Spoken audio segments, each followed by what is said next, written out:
Il serait 1435 à Toulouse, selon la mairie. Ces Roms viennent à 82% de Roumanie et 18% de Bulgarie.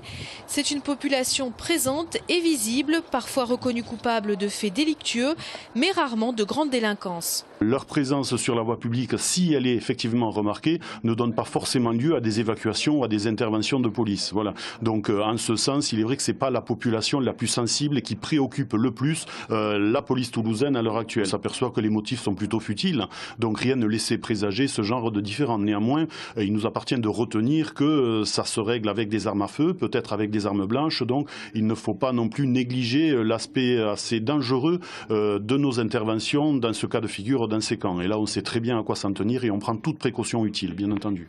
À Toulouse, certains Roms vivent dans des campements légaux ou des logements traditionnels. 1 millier d'entre eux, en revanche, survivent dans des camps illégaux comme celui de Montaudran, qui compte plus de 150 personnes.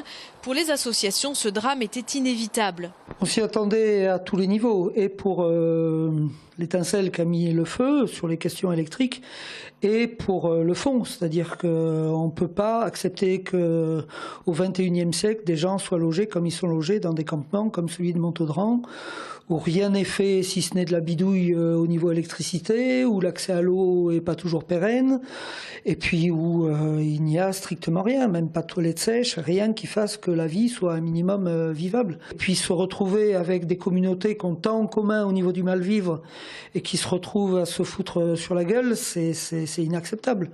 Et tout ça, ça vient aux conditions dans lesquelles ils sont hébergés. Leur demande, c'est de pouvoir se poser quelque part. Si on veut scolariser les enfants, il ne faut pas savoir où on sera dans une semaine, 2 mois ou 3 mois.